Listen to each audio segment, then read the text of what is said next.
Me di a la tarea bendita de encontrarme con, bueno, a Martín sí lo veía más, Gabito andaba más escondido ahí en la fama dominguera. Pero estoy feliz de verte, amigo mío. Pues imagínate que estamos los tres juntos aquí. ¡Yay! No ¡Qué romance tan padre! Gracias por invitarnos. Al contrario, estoy feliz. Vamos a hablar con el pretexto. El detonador es la radio, pero en realidad es un gran pretexto de amigos que estamos aquí, no nada más con los vinos, sino también con la pequeña Lulú y los personajes que tanto le gustan a mi buen Gabito. Chabelo, ¿por qué Chabelo? ¿Cómo dices? ¿De dónde la apachurró? Mira, le toca su área pélvica. Pero ya viste dónde tiene ubicada la bocina. La zona pélvica. ¿Dónde? No, ya en la vía. Sí. Es que no se te quita, no se te quita. Es que esa parte, fíjense, la gente no conoce esa parte de Gabito. Gabito es un niño interior divino. Esa parte nadie se la conoce, lo ven nada más como de hierro. Oye, a ver, cuéntame. Recordar el día de la radio. ¿Cómo empieza? ¿Por qué? ¿Cómo? ¿Qué recuerdas? Yo es una de las etapas más bellas de mi vida. Recordar es vivir. No, ya. ¿Sabes qué tiene la radio? Que nos pasó a todos en algún momento, que es un punto de comunión, ¿no? Ahora, pues obviamente ha pasado muchas cosas con el medio y es muy diferente, pero yo creo que todavía de cierta forma, sobre todo si estamos atrapados en el tráfico, la radio sigue siendo un punto de encuentro, ¿no? Por lo menos de compañía. Desconectarte de lo que sea que estés haciendo en el coche. ¿Y tú cómo la ves? Fíjate que lo que estaba pensando hace rato que estábamos juntos es que nosotros somos una generación de niños malcriados. ¿Por qué? Porque cuando vas creciendo y vas dando cuenta de todos los diferentes... de la manera en que la sociedad te va deteniendo tu creatividad y te va compactando, nosotros fuimos muy afortunados. Porque nunca nadie nos paró. La verdad, sí, ¿eh? Yo, de las cosas que... Bueno, de entrada Martín Hernández es mi mentor, es mi maestro. Siempre Yo se lo la voy a mentaba. decir. Me mentaba. También a mí, a varios, pero ¿qué tal? Y total es lo máximo, lo máximo. Pues sí, y es una persona que ha evolucionado increíblemente, sí, claro. ¿No? Pero las jornadas de trabajo, en la manera en la que se hacía la radio en esas épocas, estamos hablando del año del 87, más o menos. Pero además era equipo, ¿no? Éramos como varios. Ahora yo veo esfuerzos individuales por hacer cosas de radio, pero por eso no es igual, siento yo. Bueno, y también se ha perdido un poco el leitmotiv original que ahora lo ha recuperado el podcast, ¿no? Que es escribir una historia, actuarla, ¿no? O hacer que alguien la actúe, editarla, ponerle música y efectos, y necesitas cosas muy elementales para detonar la imaginación de la audiencia. Ya sea con un podcast ahora, con la radio, es decir, necesitas solamente una voz, música, y la audiencia hace todo lo demás. Entonces eso es lo más rescatable y lo más hermoso que sigue teniendo la radio, ¿me entiendes? Con muy pocas cosas logras, es como leer una gran novela, ¿no? Tú le pones la cara a todo lo que dice en texto. Oye, ¿por qué no hacemos un poquito de memoria? Por ejemplo, ¿qué estaciones de radio oían de chavos, no? Porque la radio en México como tal, entendía yo, la primera estación fue en Monterrey y fue en 1921. Ya estamos hablando ya de la radio más para acá en los 30s y de una buena ya época 30s o 40s y cuando cambia a FM en 70s, ¿no? Más o menos. Nosotros somos de como más para acá, ¿no? Ustedes, 80s. Yo soy más grandecito. Nah. Pero a ver, ¿qué estaciones de radio oían de chiquitos? Porque yo me acuerdo que oía La Pantera cuando iba a la escuela en la mañana. Sí, era lo que había que escuchar. O sea, nosotros escuchábamos mayormente AM, ¿no? ¿No se llamaba? Sí, bueno, empezamos oyendo AM y La Pantera, efectivamente, pero luego me acuerdo mucho en mi generación oíamos Radio Hits. Radio Hits, es cierto. Rock 101. Y luego ya, pero muchos años después en la universidad, a mí me tocó escuchar o el W Jazz de FM. Víctor Manuel Luján. O el W, no, de Mario Vargas. Mario Vargas, exactamente. Claro. Sí. Sí. ¿Y qué con por ejemplo, la radio educativa? Porque también siento que esa se ha perdido y tenía un valor padre, ¿eh? A mí me gustaba. La radio educativa no es que se haya perdido, es que nunca se ha encontrado. Ya empezó. Ok. No, ¿sabes qué tiene el tema de el solo nombre es una aberración, Sí, ¿me entiendes? sí, La radio per se, Estoy. toda la radio es eso, ¿no? Ahora, tú puedes adquirir educación leyendo revistas de Lulú, como mi querido Gabito, que es un doctor en Lulú y Toby. Y en Chabelo. En Chabelo. Pero en realidad la educación no es un tema de segregación cultural, ¿no? Al revés, debería ser de inclusión. El problema, creo, también es que generamos este fantasma de que la cultura es inaccesible, aburrida, densa, inentendible. Entonces, bueno, pues así nadie quiere entrar, ¿no? Entonces, yo creo que una buena historia es una buena historia, y si además la buena historia tiene pues algo extra interesante, un trasfondo, algo que tú te puedas quedar guardado y utilizarlo en la vida y después hacer algo con ello. Entonces ya hubo un proceso educativo, ¿no? De cualquier índole. Oye, ¿se acuerdan de la radionovela? Sí, Con el Instituto Mexicano de la Radio se lograron cosas interesantes. Es decir, salió Órbita, que después se convirtió en Reactor, La Hora Nacional, que se transformó, que luego llegó Pepe Campa y hizo un trabajo espectacular, ¿no? Hola, Pepe Campa, que aquí está con nosotros. Él hizo también el concepto de La Hora Nacional algo audible, porque nadie lo escuchaba. Entonces yo apoyo lo que dice Martín, pero también la radio pública, por ejemplo, en Estados Unidos es una radio muy socorrida, porque hace un trabajo increíble de diferentes formatos para que la gente la pueda escuchar y la pueda consumir. Qué bueno que dices eso, porque yo creo que ahí falta mucho trabajo, es decir, mucha labor de contratar buenas plumas, buenos escritores, hacer buenas historias. Yo creo que la radio pública en México está abandonada, ¿no? Mal hecha, muy mal hecha, y podría estar bien hecha, podría adherir en vez de ahuyentar. Pero no hay interés. Yo creo que parte es de que no tienen el dinero suficiente, parte también es que no saben cómo hacerlo. Entonces se han juntado varias cosas que terminan alejándote de esa radio cultural o de interés cultural, pero la radio pública debería de hacer eso, del público, ¿entiendes? Debería ser incluyente de un grupo masivo, pero habría que hacer algo al respecto fuerte, yo creo, ¿no? Sí, hay una oportunidad. Yo lo que veo es algo, cuando los tres estuvimos juntos en Radioactivo, ahí empezó el cambio de la radio FM en México. Sin duda. Es decir, bueno, primero con Rock 101, ¿no? Creo que también ahí hizo una. Te voy a decir por qué. A ver. En esa época... Tú y yo estuvimos en W.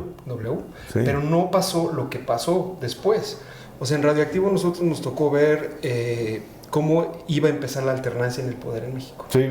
Entonces, en el momento en el que México, con Vicente Fox, empieza el tema de la alternancia en el poder, los dineros estatales empiezan a invertirse en las estaciones de radio para tener gente calificada y esta gente poder tener espacios.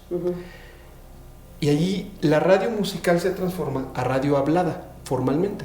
Es cuando las primeras frecuencias de FM empiezan a tener personalidades de la radio, y entonces ahí los presupuestos que vienen directamente del gobierno pues empezaron a tener una resonancia muy importante. De ahí que la gente empezara a hacer algo muy claro. Cuando les hablaba yo de que nosotros podíamos hacer prácticamente lo que queríamos, era cierto, claro. O sea, cuando trabajamos con Martín en Radioactivo, en W, lo que tú hiciste en Alfa también, ¿no? Es decir, pues no había tiempo, hasta que quisiéramos hablar, hablábamos. Y los cortes comerciales llegaban en medio. Hoy la radio está totalmente timeada, lo que hace también que la mayoría de la gente que salga al aire simplemente esté programada para hablar 1 minuto y medio de cualquier cosa antes de dar inicio a una canción. No, y de hecho, ahorita estábamos comentando antes de empezar la entrevista, que me llamó la atención aquí un poquito haciendo el research para la entrevista, que, por ejemplo, un Rock 101 duró 11 años y un Radioactivo duró 11 años. Y cuando yo leía, siendo parte de esta historia, que además me siento, de veras lo digo abiertamente, yo creo que es la etapa más feliz de toda mi vida, porque era esta hermandad y esta onda que traíamos. Y aparte yo recuerdo cuando en Radioactivo había puros hombres y yo, me acuerdo, porque después llegó Fernández, etcétera. Y la mujer ojera, que era la operadora. Oye, y yo decía, oye, pero espérate eso, no, qué bárbaro eres. Una dama que operaba de las 12 de la noche a las 6 de la mañana. No era Israel. Y yo decía, pero te lo juro, cuando llego a Radioactivo, que ahorita te voy a explicar cómo, pero recuerdo que yo dije, va a estar facilísimo, voy a trabajar con puros hombres. No, buenas tardes, ¿cuál facilísimo? O sea, sí entendí que entré a un mundo de veras de puro niño. Sí, oye, pero muy feliz. A ti te tocó la etapa... Eran puros hombres. Del machismo. Y yo dije, padrísimo, pero facilísimo, ahí va a estar la cosa y ni más. Pero ahí, bueno, los conocimos maravilloso, ¿no? Bueno, ¿y cómo llegué ahí? Porque también, pues bueno, aquí el señor me castió, él me castió. Eras la princesa de la competencia. Sí, totalmente. Y llegaste a hacerle un bien enorme a la estación. Me acuerdo que nos tocó el Mundial de Estados Unidos del 94, ¿te acuerdas? Entonces Claudia tenía su propio estadio. Eran diferentes estadios los que teníamos. Sí. Claro, y hacía la copita Chirinsky. Sí, claro. No, es que tú tenías con el gran Butte, que era un hombre que gustaba de mostrar los glúteos en Avenida Reforma e Insurgentes. Y lo cubríamos nosotros. Eso hacíamos. Hacíamos literalmente lo que queríamos y funcionaba. Sí. Y tuvimos gente que nos dio la oportunidad de hacerlo, ¿eh? Como José Lo Fernández, la verdad, porque no todo el mundo te dejaba hacer lo que te diera la gana, ¿no? Las radionovelas. Claro, es que eso es para mí eso es parte de la ejecución de la radio. Claro. De lo que está hacías. escrito, está actuado. Exacto. Acuérdate, El Pavo Asesino era una radionovela. Claro, y fue un exitazo. El dinosaurio. El dinosaurio. dinosaurio. era una radionovela. Los juguetes radioactivos ofensivos inhumanos. Era una Pero te voy a decir, radionovela. el dinosaurio fue genial porque revivimos a un gran locutor de la radio. Y entonces Martín se escuchaba su voz en estéreo y él estaba en mono en una radio.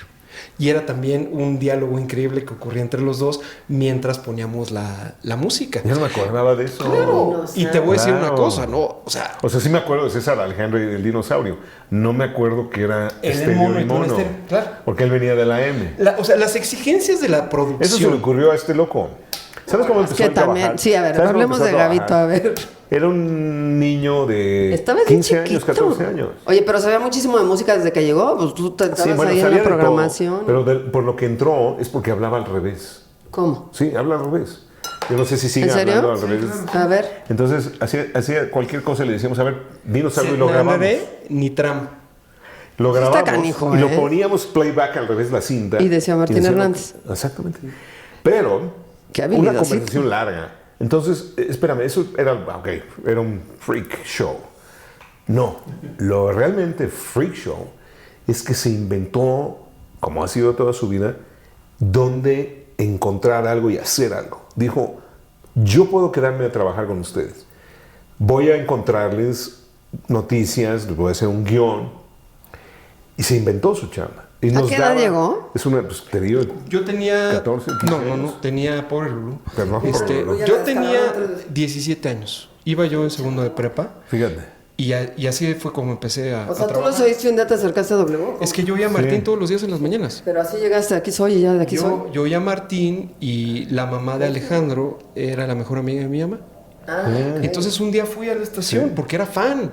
Y Martín, yo escuchaba diario a Martín Hernández. Qué horror. Todo el mundo escuchaba diario a Martín Hernández. Claro que sí, me pareció un tipo sensacional. claro. Y Ya no. No, sí. Ah. Pero la primera persona que literalmente me cagoteó en la vida fue Martín Hernández. Sí. A todos nos tocó una que otra, ¿no? Luli Les también. estoy- o sea, Me tocó. y lo increíble es algo, que él me enseñó este camino. ¿Ves? Sin duda. El camino de la exigencia, el camino de la disciplina y el camino de hacer las cosas excepcionalmente bien o no hacerlas, se la debo a él. ¿Sabes con Siempre qué se le lo doy. dábamos lata? No, espérate, porque te voy a escribir, echar yo también un cebollazo muy el tipo bonito. de texto. Así como tú decías eso, que también honor a quien honor merece, la verdad de las cosas que, bueno, hemos sido padrísimos compañeros, yo era amigos entrañables, pero a mí también me puso unas regañizas tremendas, pero yo también a ti te debo, y siempre lo voy a decir. Me decía, Claudia, ese comentario no lo concretaste. Necesitas criterio, y si el criterio no se ve, mejor no lo digas.